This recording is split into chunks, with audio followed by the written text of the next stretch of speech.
नमस्कार मित्रों, मैं विकास वर्धन आज पुनः आप लोगों के समक्ष एक नई कहानी लेकर उपस्थित हुआ हूँ।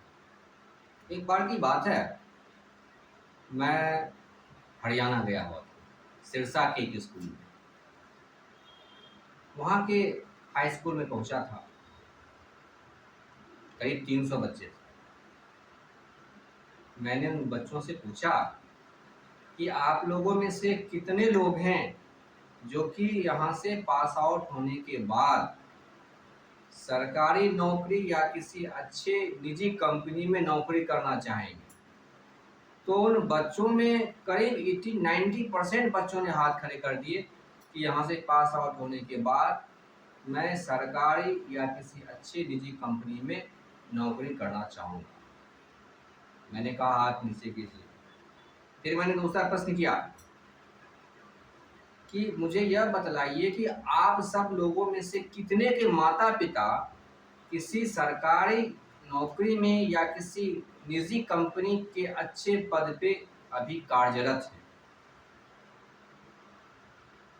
तो अनुपात बिल्कुल उल्टा था। मात्र 25-30 बच्चे ने हाथ उठाया, यानी कि 10%।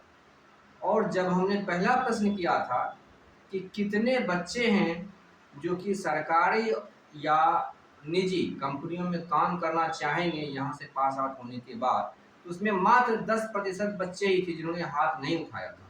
और ठीक इसका उलट हुआ जब हमने इस प्रश्न को उलट कर पूछा कि आप लोगों में से कितने के माता पिता हैं जो कि सरकारी या निजी कंपनी में अच्छे पद पे कार्यरत हैं। अनुपात बिल्कुल उल्टा था। तीसरा प्रश्न हमने पूछा कि आप मुझे ये बतलाइए कि बाकी जो लोग बच गए उनके माता पिता क्या करते हैं। तब फिर बारी बारी से हाथ खड़े करने लगे और बोलने लगे सब कुछ ना कुछ व्यवसाय में थे। लेकिन उन लोग के चेहरे पे संतोष नहीं था, स्वाभिमान नहीं था। जो स्वाभिमान उन 25-30 बच्चों के चेहरे पे था, वह स्वाभिमान अन्य बच्चों के चेहरे पे नहीं था। जबकि होना तो चाहिए उनके चेहरे पर भी स्वाभिमान उतना ही। यही स्थिति है अपने भारत देश की, यही वास्तविक स्थिति है रोजगार की। अपने देश में भी ज़्यादातर लोग तो व्यवसाय ही करते हैं। 10-15% लोग हैं जो कि नौकरी में हैं, चाहे वो निजी कंपनी में हो चाहे वो सरकारी में हो। तो जब हम अपने यहाँ बहुमत से सरकार चुनते हैं तो बहुमत तो यहाँ व्यवसाय वालों की है। तो फिर व्यवसाय करने वाले लोग क्यों अपने आप को हीन समझें, और फिर व्यवसाय का जो चयन है वह हम द्वैत दर्जे में क्यों रखें कि नौकरी ना हो फिर व्यवसाय को प्रथम दर्जे में भी रखा क्यों नहीं जा सकता। नौकरी मिली तो मिली, नहीं मिली तो व्यवसाय तो प्रथम होना चाहिए। यूरोपियन कंट्री में जब हम जाते हैं तो वहाँ पे एक अच्छे परिवार को इस दृष्टिकोण से देखा जाता है कि जैसे लड़का पास आउट होता है तो वो अपनी कंपनी खोल लेता है और वो अपना काम करता है। वहाँ कंपनी खोलना एक आम बात है, लेकिन हमारे यहाँ कंपनी खोलना एक बड़ी विशेष बात है। अरे इसने कंपनी खोल दी, खुद का काम करने चला है, इसका मतलब कुछ नहीं हो पाया, खुद का करने चला। यह एक बहुत ही विशिष्ट बात है। अगर खोला भी तो बहुत ही विशिष्ट बात है, वह भी बड़ा गौरवान्वित महसूस करते खुद की।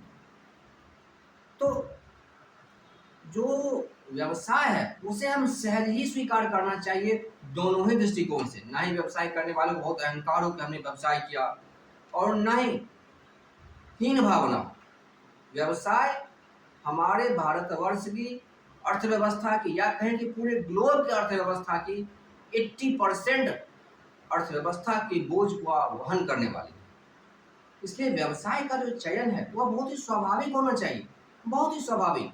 इसमें कोई हर्ष विषाद, कोई बड़ी बात छोटी बात नहीं है।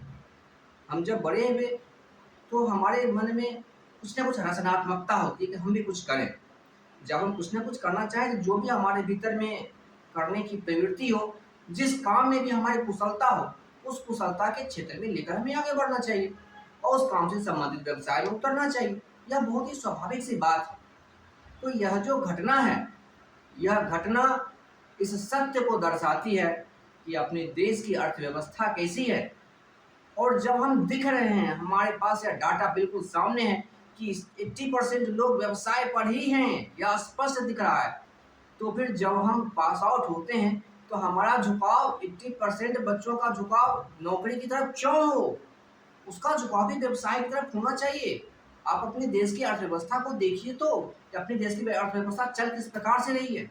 जिस प्रकार से अर्थव्यवस्था चल रही है, आप अपना भी कॉन्फ़िगरेशन उसके अकॉर्डिंग बनाइए। आप उससे अगर भिन्न जाएंगे तो आपको कठिनाई होगी। सब लोग प्राइवेट की तरफ या सरकारी तरफ जाएंगे तो कठिनाई होगी। अगर सहजता से मिल गई तो मिल गई, वरना एक बहुत ओपन है, बहुत बड़ा सेगमेंट है, बहुत बड़ा डोमेन है जो कि व्यवसाय में है। तो हम सरलता से व्यवसाय में जाएं, इसमें चिंता की कोई बात नहीं, इसमें कोई लज्जा की बात नहीं है। तो एंटरप्रेन्योरशिप को हम सहजता से स्वीकारें, हमारे कहने का कुल तात्पर्य है। आशा करता हूँ मित्रों, यह कहानी आपको बहुत ही रोचक लगी होगी।